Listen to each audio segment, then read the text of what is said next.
Carl Jung unearthed a psychological truth that would redefine our understanding of psychic warfare.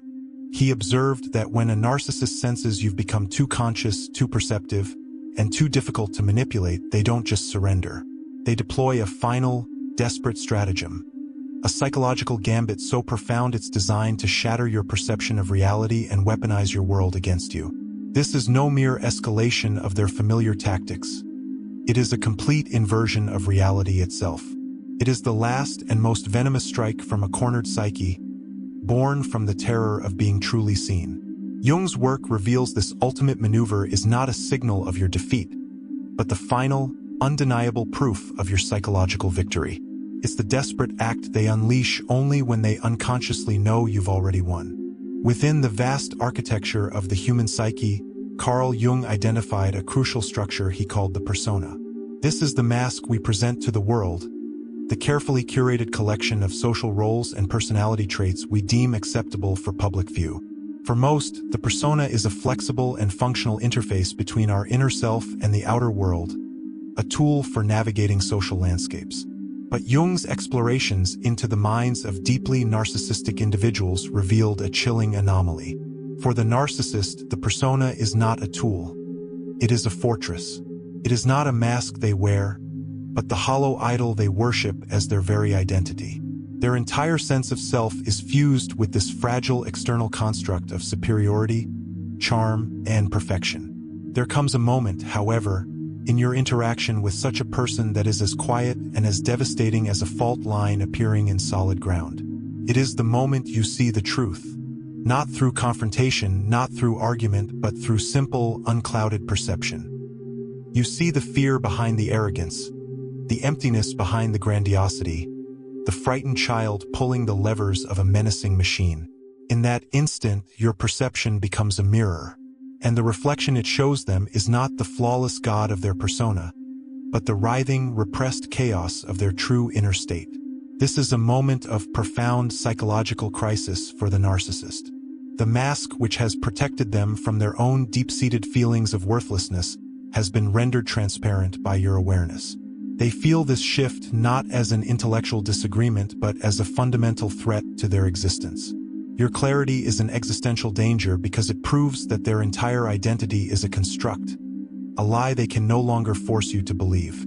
When you stop participating in their manufactured reality, the fortress of their persona begins to crumble, and the psychological entity trapped within panics. It is from this panic that their most insidious tactics are born. They cannot allow a mirror like you to exist, for your clear reflection threatens to force them into contact with the one thing they have spent their entire lives fleeing: their own authentic, unadorned self. They must shatter the mirror, not because you are their enemy, but because you represent a truth they cannot bear to face. Their war is not truly with you. It is a war against consciousness itself, and you have just become its unwilling champion. This is the beginning of the end, the threshold from which they will launch their final, most desperate campaign. They must extinguish the light of your awareness to plunge the world back into the comfortable darkness where their illusions can survive. The attack that is coming is not a reaction to something you have done, but a reaction to what you have become, someone who can no longer be deceived. You have graduated from being a source of supply to being a threat to their entire psychological structure. In the next part, you'll discover the first subtle movements in this new war, the chilling psychological reconnaissance the narcissist conducts when they realize their usual methods of control have begun to fail. If the journey of seeing through illusion and reclaiming your own perception resonates with you, be sure to subscribe to this channel. We are dedicated to exploring the depths of the psyche and providing the tools for profound personal transformation. Carl Jung taught that every human being possesses a shadow, the vast unconscious repository of all the aspects of ourselves we have repressed, disowned, and refused to acknowledge. It is the home of our hidden fears, our secret shames, and our unexpressed rage. Most people engage in a lifelong dance with their shadow, slowly learning to integrate its wisdom. The narcissist, however, does not dance with their shadow. They cage it, deny it, and project it onto others with ferocious intensity. They cannot bear to own their darkness, so they strive to see it everywhere but within themselves. When you become too dangerous to manipulate, you trigger a profound crisis in this dynamic. Your immunity to their control means you are no longer a passive screen for their projections. Their shadow, once comfortably outsourced to you, begins to recoil back toward them, and this is a terror they cannot abide. This initiates what Jung's work identifies as the first stage of their final campaign, the testing phase. This is not a series of random provocations, but a highly strategic, though often unconscious, form of psychological reconnaissance. The narcissist begins to probe your boundaries with a chilling precision. These are not the grand, explosive attacks that may come later. They are subtle, almost imperceptible tests designed to find the hairline fractures in your newfound resolve. They are looking for what Jung might call psychological weak points, the old emotional pathways where their manipulation once flowed freely. They might make a backhanded compliment that sounds like praise but feels like a sting. They might subtly rewrite a past event to see if you will still accept their version of reality over your own memory. They might feign a moment of vulnerability to test if they can still hook your empathy and pull you back into the role of caretaker for their manufactured pain. Each of these tests is a whisper from their shadow, an attempt to see if their darkness can still find a home in you. They are studying your reactions with the intensity of a predator.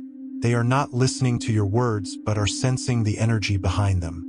Do you respond with confident detachment, or is there a flicker of the old self-doubt?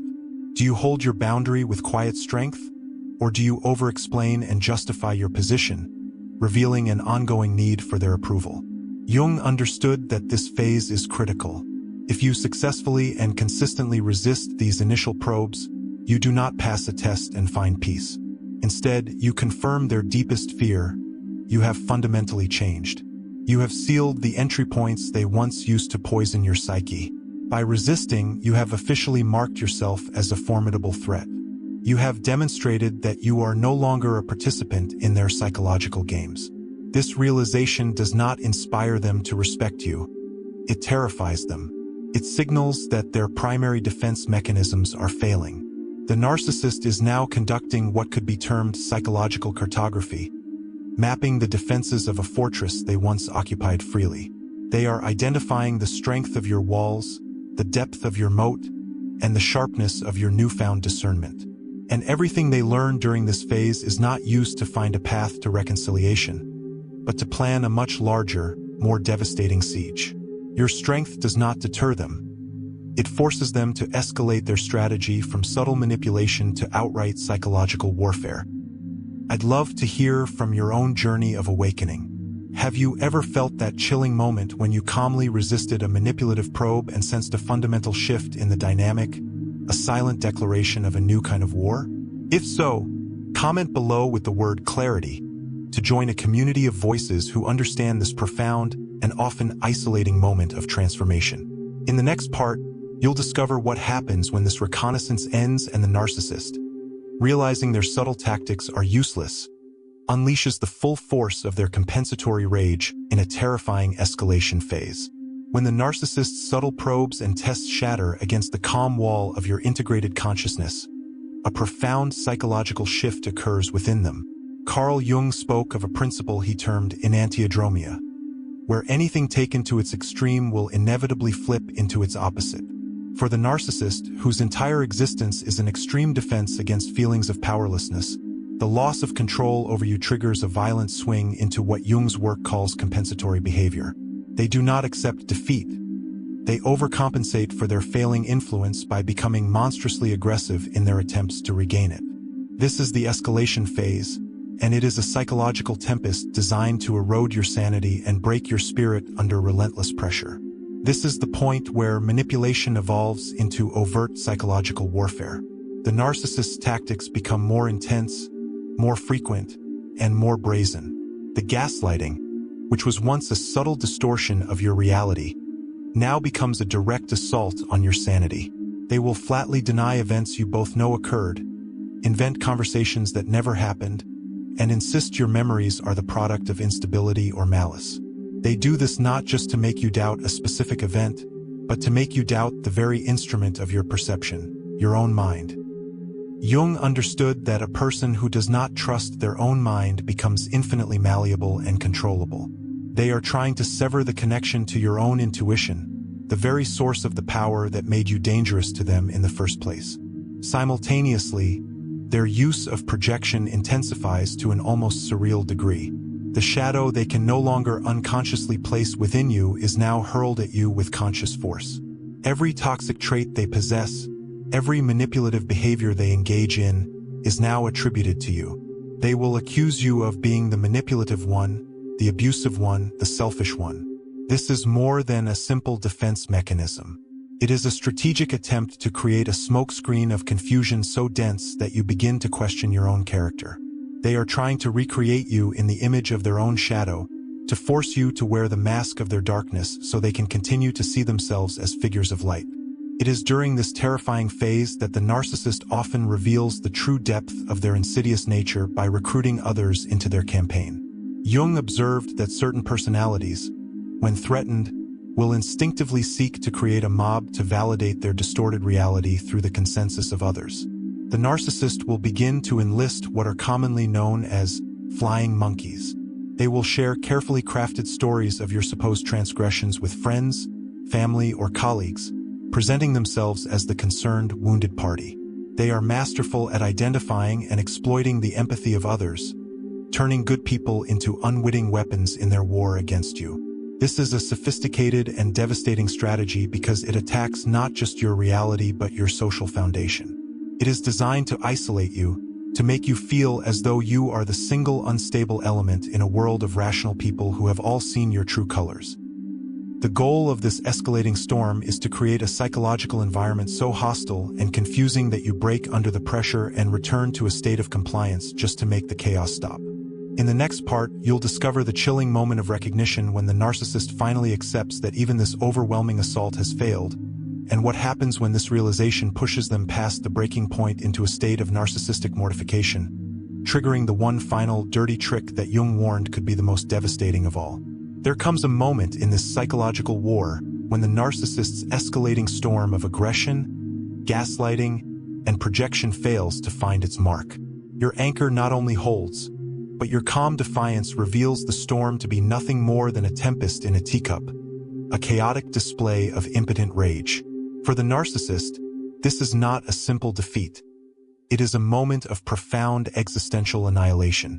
This is the final, irrefutable confirmation that they have completely and utterly lost all control over you and, by extension, over the reality they so desperately need to dictate.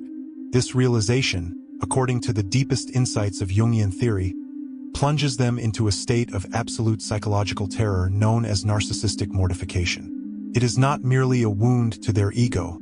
It is a psychic death. The hollow god they constructed as their identity is shattered. And through the cracks, they are forced into a horrifying intimacy with the vast, shrieking emptiness they have spent their entire lives fleeing.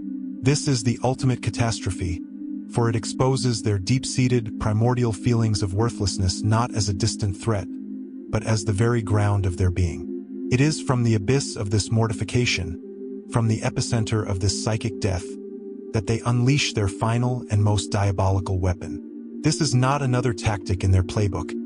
It is a complete reimagining of the game itself. It is the master trick, the grand, perverse miracle of their manipulative theater. When a narcissist can no longer control you, they attempt what Jung's work identifies as a complete psychological inversion. This is not just an act of lying or reframing. It is a desperate, chaotic attempt at a form of psychic sorcery. They endeavor to flip the entire moral and energetic reality of your relationship on its head. In this final, terrifying act, the narcissist, who has been the aggressor, the manipulator, and the source of psychological poison, meticulously and with breathtaking conviction, recast themselves in the role of the innocent, wounded victim. And you, the one who has weathered the storm, held fast to your sanity, and endured the relentless assault, are painted as the cruel, unhinged, and malicious aggressor. This is not a simple lie told to others. It is a new reality they are trying to birth into existence, a delusion they must inhabit to save themselves from the unbearable truth of their own inner void. This great inversion is the ultimate expression of what Jung called shadow projection. Throughout the relationship, they have projected their disowned flaws and darkness onto you. Now, in their state of collapse, they are not just projecting a few traits. They are attempting a total psychic evacuation. They are trying to take the entirety of their unbearable shame, their collapsed ego, and their searing mortification, and transplant it into your soul. They seek to make you the living effigy of their own failure. Every boundary you set is retroactively reframed as an act of calculated cruelty. Your moments of self-respect are rewritten as displays of stunning arrogance. Your refusal to participate in their psychological games is presented as a sophisticated campaign of abuse directed at them. They become the frantic, obsessive historians of a past that never happened, meticulously curating a narrative of their long-suffering innocence and your monstrous villainy. Their conviction in this new reality is what makes it so chillingly effective. For in that moment, they are not merely acting. They believe their own script with the desperation of a drowning person clinging to a piece of wreckage. What makes this tactic so profoundly dangerous and effective is that it moves beyond personal lies and hijacks the very currents of human consciousness. Jung spoke of the collective unconscious, a shared psychic inheritance of primal patterns and instincts that all of humanity draws from. Within this deep well are the archetypes, the primal blueprints of the soul, such as the hero, the mother, the trickster, and the victim. These archetypes are not just ideas. They are immense constellations of psychic energy that command our unconscious respect and attention. The narcissist, in their final gambit, performs an act of profound archetypal sacrilege. They wrap themselves in the sacred robes of the victim archetype. The victim is a powerful and holy figure in the human psyche. It is the archetype that calls forth our noblest instincts of compassion, protection, and justice. When we see a true victim, our very souls are moved to act. The narcissist instinctively understands this. They perform the role with masterful precision, feigning a vulnerability and sorrow that bypasses the critical thinking of those around you and speaks directly to their unconscious archetypal programming. Simultaneously, they cast you in the opposite role, the cold, calculating persecutor. This is more than name-calling. It is a deliberate act of psychological excommunication. They are attempting to place you outside the sacred circle of human compassion, to brand you as the other, so that the collective's protective instincts, which should be directed toward you, are instead turned against you. They are hijacking the very systems of human empathy and weaponizing them. This is why this final campaign feels like a cosmic injustice. It is a violation of a deep, unspoken spiritual law. They are using a holy symbol to conceal a malevolent intent, and the world, responding to the symbol rather than the reality, unknowingly participates in the desecration. They are not just trying to win an argument. They are trying to manipulate the very soul of your community, turning your support system into a mob that validates their delusion and ensures your complete and utter isolation. The ultimate goal of this grand inversion transcends mere social isolation or reputational damage. The true aim is something far more sinister. It is an attempt at what can only be described as soul murder. The narcissist's final wish is not just for you to be alone. It is for you to look in the mirror and see the monster they have created. It is for you to become so lost in the fog of their reality, so abandoned by your community, so exhausted by the fight that you finally collapse and accept their narrative as your own. Their goal is to extinguish the light of your authentic self, to make you doubt your own goodness, your own sanity, and your own right to exist. They want you to believe in the deepest chambers of your heart that you are the abuser, that you are the villain, that you are the cause of all the pain. It is the final, desperate act of a dying psychic entity attempting to take you down with it.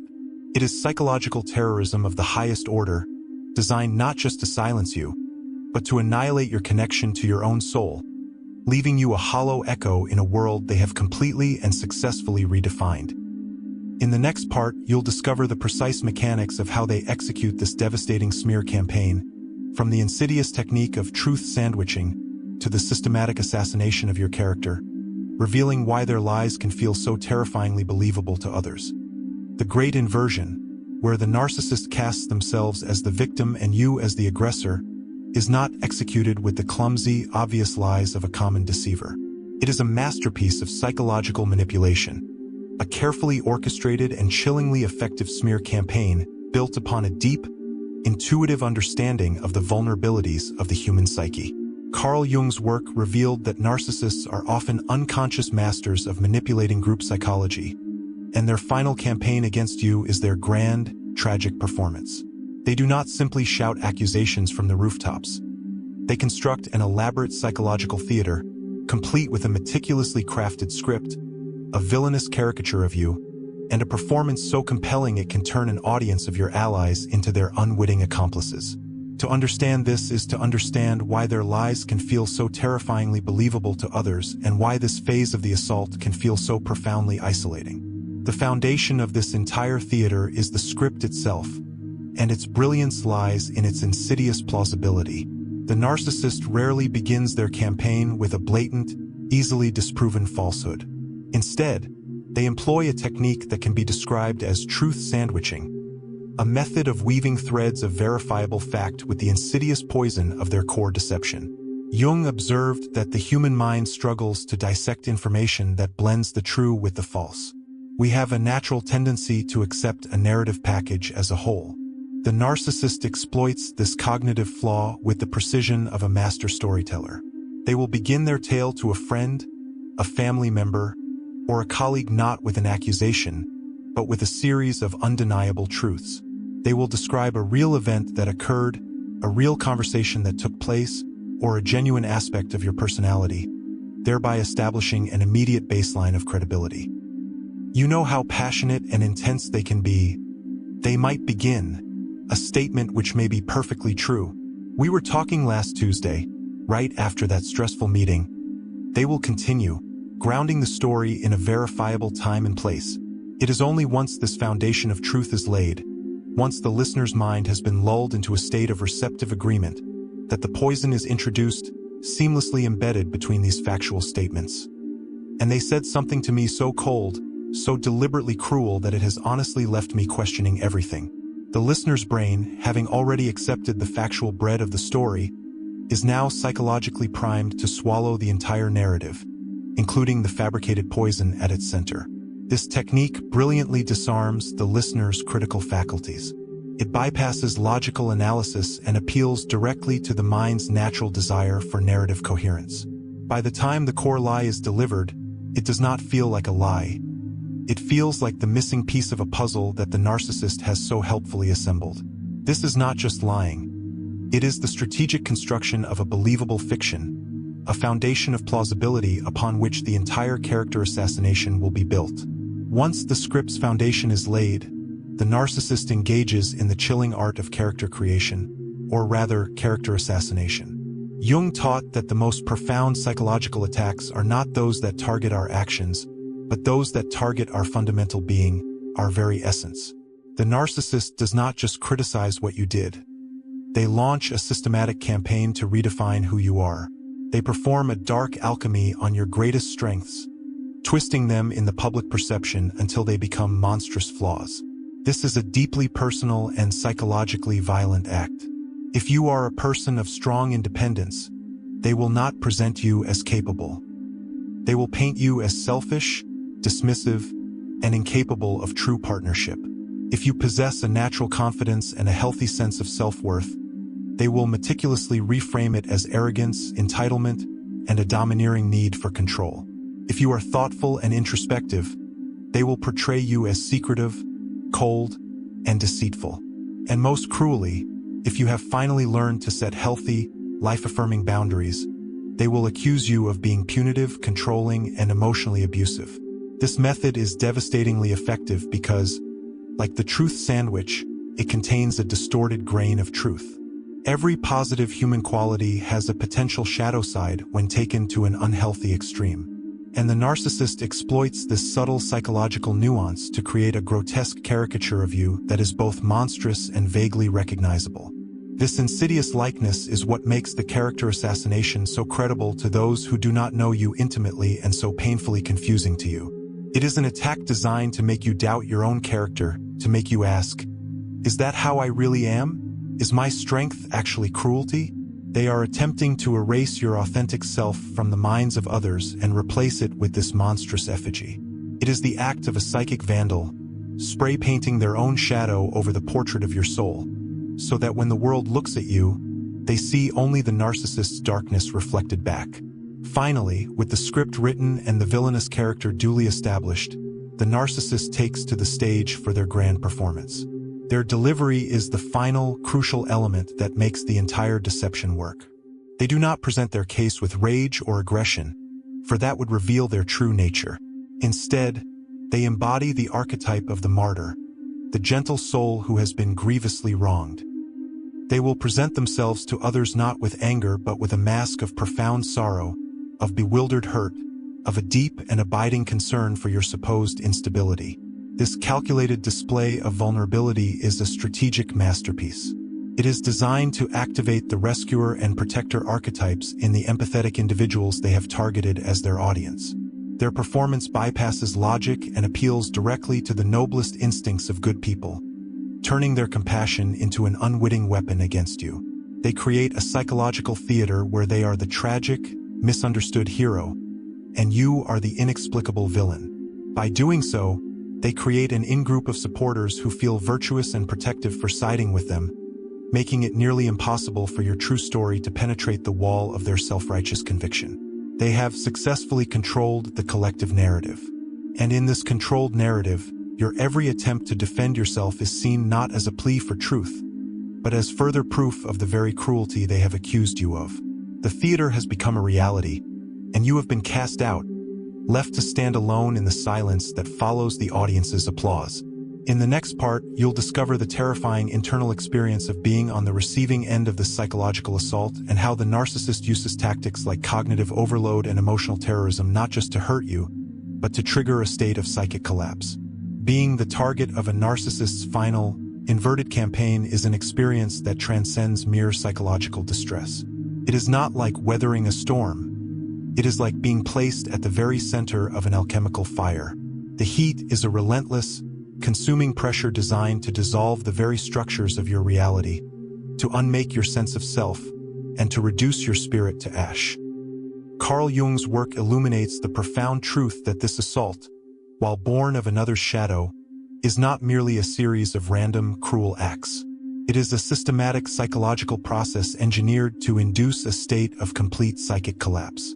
The narcissist, having failed to control your actions, now seeks to dismantle the very foundation of your being, your ability to think, to feel, and to trust the validity of your own consciousness. Yet, what Jung's wisdom also reveals is that this fire, intended for your destruction, holds a terrifying and sacred duality. For the very same alchemical flames that can melt lead into a formless puddle are those that can purify gold from worthless ore. This assault is a crucible, and while its heat is unbearable, it is also the catalyst for the most profound purification you will ever endure, burning away everything that is not your true, indestructible, authentic self. The first stage of this process is a descent into blackness, a forced dissolution of the self. It begins with the deliberate weaponization of cognitive overload. This is more than just feeling overwhelmed by information. It is the feeling of your own mind becoming a hostile and alien landscape. The narcissist bombards you from every conceivable angle, creating a chaotic symphony of psychological attacks. You are simultaneously fighting the public battle of their smear campaign, grieving the private betrayal of your relationship, and wrestling with the internal horror of their gaslighting. Your mind is forced to hold countless contradictions at once. Your memory of an event versus their vehement denial of it. Your knowledge of your own character versus the monstrous caricature they are painting for the world. Your love for the person you thought they were versus the chilling reality of the person they have revealed themselves to be. This is not a battle of wits. It is a siege on your processing power. Jung understood that the psyche, when subjected to such a relentless influx of conflicting, emotionally charged data, will eventually begin to fracture. Your thoughts become scattered, your memory feels porous and unreliable, and your ability to make clear decisions evaporates. This is the intended result. They want to sever your trust in your own mind, for a person who cannot trust their own perception becomes utterly dependent on the reality dictated to them by another. They are trying to make you an exile within the borders of your own consciousness. Within this disorienting fog, they intensify the invisible chains of the trauma bond. This psychological attachment, forged in the inconsistent cycle of their abuse and affection, becomes a form of psychic gravity, constantly pulling you back toward the source of your pain. The narcissist understands this with a predator's instinct. They know that the agony of their smear campaign and the profound desolation of social isolation create a vacuum of suffering so immense that your nervous system will scream for relief. They position themselves as the only possible source of that relief. They dangle the implicit promise that if you just relent, if you just return to your designated role, if you just accept their inverted narrative, the pain will stop. This is the ultimate manipulation of your survival instincts. Your brain, in its desperate search for safety, becomes conditioned to see the architect of your suffering as your only potential savior. It is a devastating internal conflict, a war waged within your own neurology that keeps you psychically tethered to your abuser, even as you consciously recognize the poison they bring. This sets the stage for their most intimate and vicious tactic: emotional terrorism. This is the strategic, calculated infliction of psychological pain designed to shatter your spirit from the inside out. The narcissist, using the sacred knowledge of your inner world that you once gifted them in trust, now meticulously weaponizes your deepest vulnerabilities, your past traumas, your most secret fears, your most tender insecurities. All become ammunition in their campaign. They target these wounds with the precision of a surgeon, knowing exactly which words will cause the most profound damage, which accusations will trigger your deepest shame. This is the ultimate violation. It is a systematic poisoning of your sacred inner spaces, turning your own history against you. The goal is to induce a state of complete psychological brokenness, to push you past your breaking point, where the agony is so total that you will do anything to make it cease, including the final surrender, the abandonment of your own reality in favor of theirs. This is the blackening, the descent into ash, the moment where it feels as though your very essence is being unmade, dissolved in the corrosive acid of their hatred.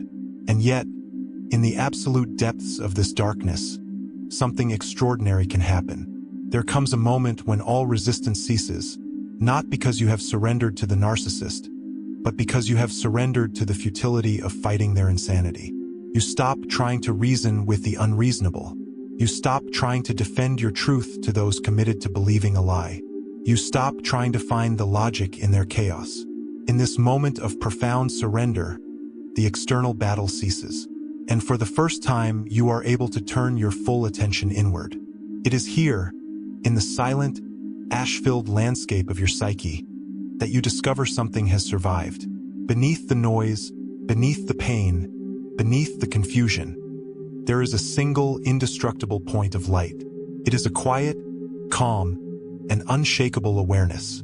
This is the emergence of what Jung's work calls the inner witness, the transcendent observer. This is the part of you that is aware of the pain but is not the pain itself.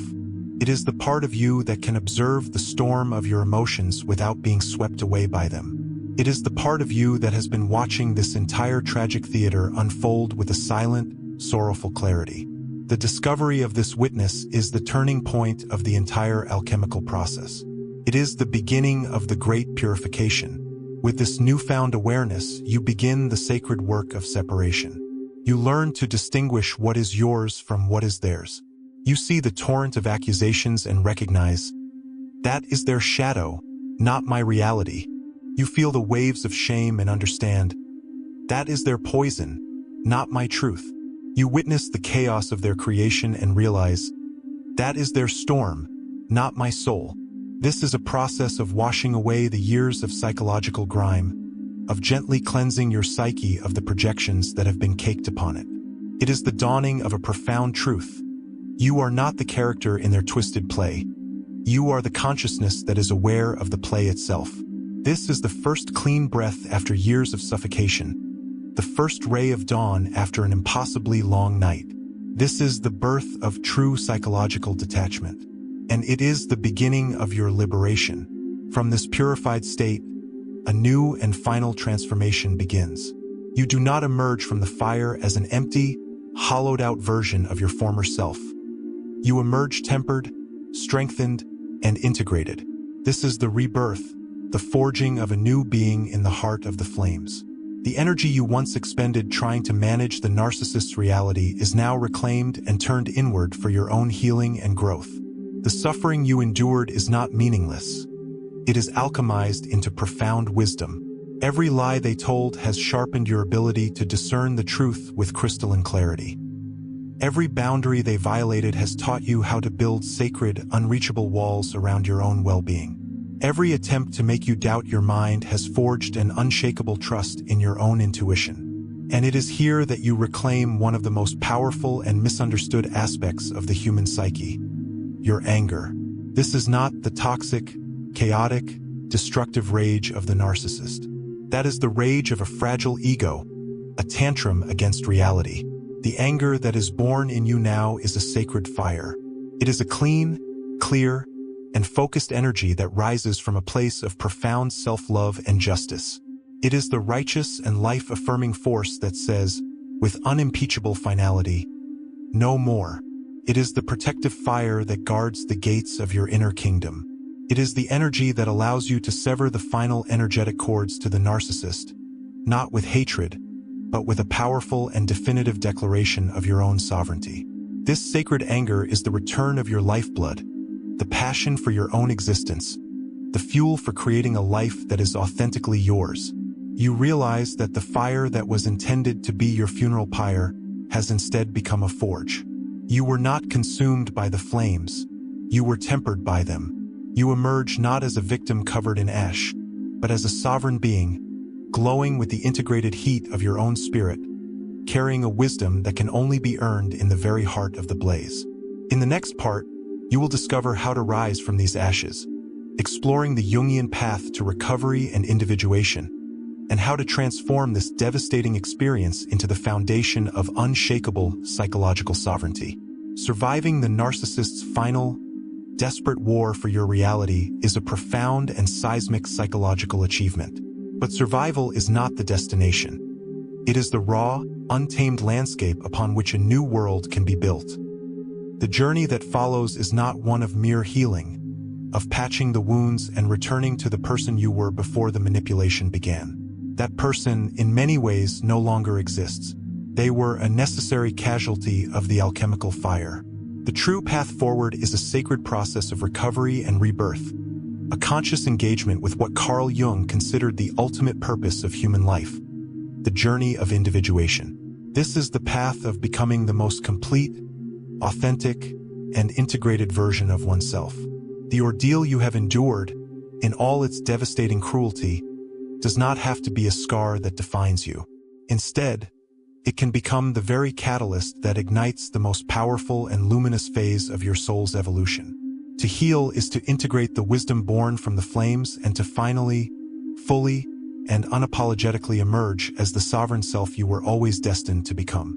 The first and most foundational pillar in the construction of this new self is the cultivation of what Jung's work points to as the unshakable inner witness. This is a profound evolution beyond simple psychological detachment. It is the establishment of a calm, indestructible center of consciousness within your being. Imagine a lighthouse standing on a rocky shore. It does not fight the storm. It does not try to calm the raging sea or push back against the violent winds.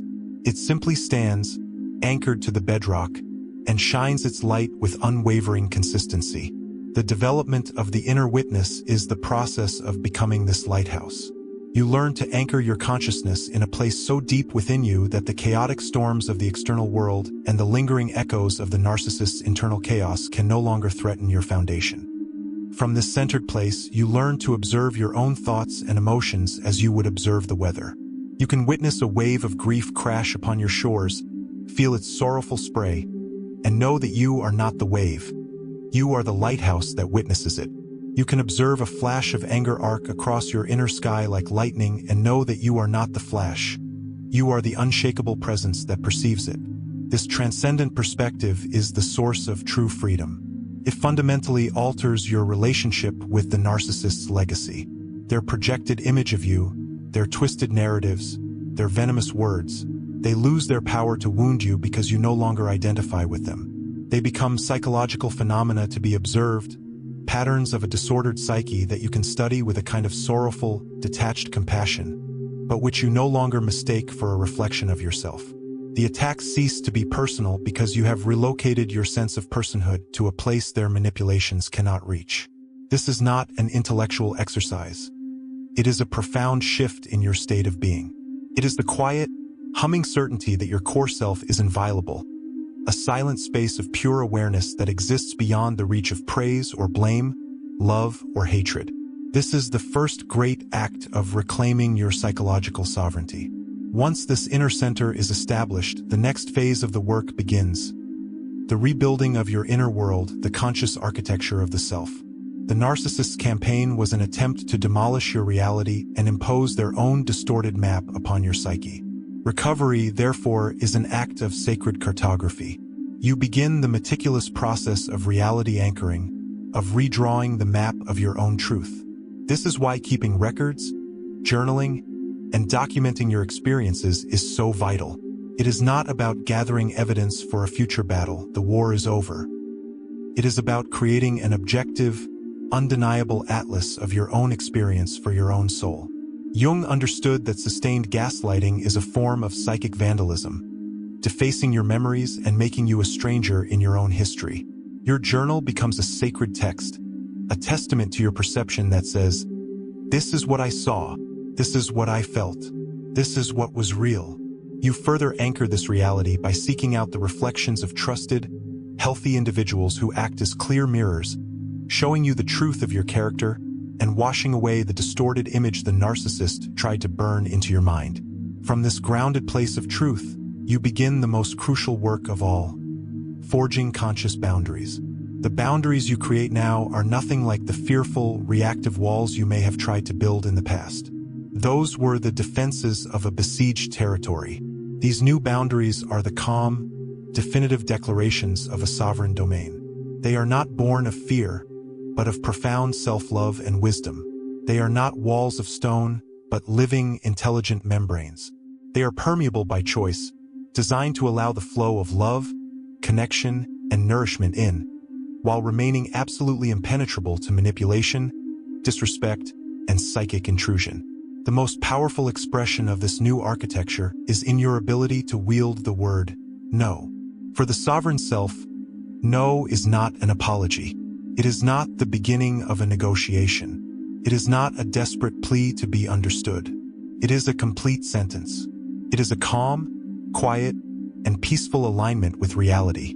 It is the closing of a gate, not with a violent slam, but with the quiet, confident click of a well-made lock. You learn to issue this no without justification or explanation, understanding that you are not required to set yourself on fire to keep others warm. This is the establishment of your sacred space, the drawing of a line in the sands of your own being that you and the world will now honor. Ultimately, the deepest healing culminates in the integration of all parts of yourself, both the light and the shadow that this experience has brought into consciousness. A core part of this is the alchemy of your empathy. Before this ordeal, your empathy may have been an unconscious and porous liability. Like a sponge, it soaked up the emotional states of everyone around you, leaving you heavy with feelings that were not your own. This unconscious empathy made you a perfect target, as you absorbed the narcissist's disowned pain, rage, and shame without even realizing it. The sovereign self, however, transforms this sponge into a lantern. Your empathy does not disappear. It becomes conscious, focused, and powerful. A lantern does not absorb the darkness. It illuminates it. You can now extend the light of your empathy to understand another's pain, to see the wounds that drive their behavior, and to feel compassion for their struggle, all without taking their darkness into yourself. You can see the storm in another person's soul while remaining firmly within your own lighthouse. This is conscious empathy, a tool for profound wisdom and discernment, and it makes you immune to the kind of emotional hijacking you experienced before. Finally, and perhaps most importantly, is the consecration of your sacred anger. In a world that often teaches those who have been wronged to be passive, gentle, and endlessly forgiving, the reclamation of anger is a revolutionary act of self-love. The anger that emerges now is not the corrosive, petty rage of the narcissist's ego. That is the fire of a burning house, chaotic and destructive. Your anger is the fire in the heart of a forge, contained, focused, and creative. It is the sacred, life-affirming energy of your own soul rising up to protect itself. It is the psychic immune system activating to neutralize a threat to the organism's well-being. This sacred anger is the force that severs the final, entangled energetic cords to the narcissist. It is the passionate yes to your own life which automatically becomes a definitive no to anything that seeks to diminish it. You learn that this anger is not a negative emotion to be suppressed, but a source of immense power and clarity, a fuel that can be used to create a life of purpose and authenticity. Emerging from the crucible, the sovereign self is not a perfect, invulnerable being, but a whole and integrated one. You live from a quiet center of gravity, no longer easily pulled into the orbits of chaotic people. You possess a discernment that operates beneath the level of conscious thought, an intuitive knowing that senses manipulation and inauthenticity from a distance.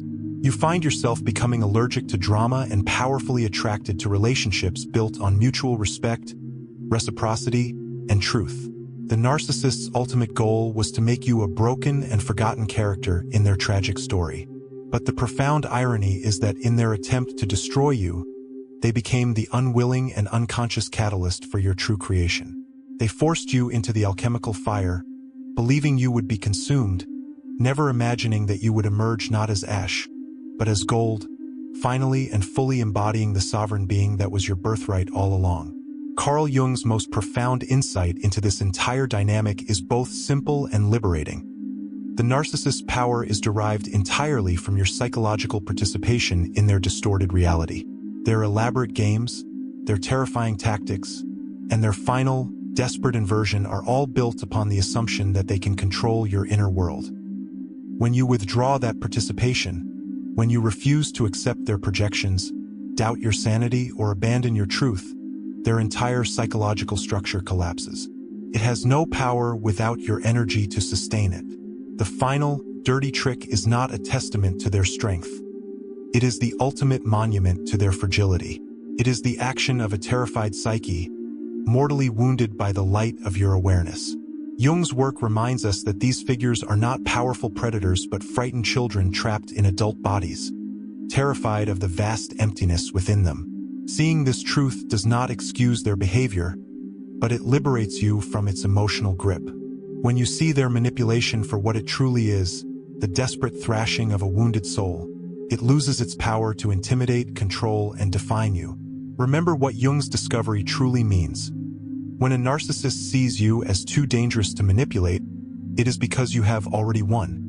Their final smear campaign is the chaotic firework display marking the end of their reign over your psyche. It is the proof of your victory, not your defeat. You are stronger than their illusions. You are wiser than their deceptions. And you are, and have always been, free to reclaim the authentic, sovereign life that Jung believed was the sacred birthright of every human soul. If you are ready to explore the next chapter of your power, be sure to click on the next video. Your journey toward complete sovereignty is just beginning.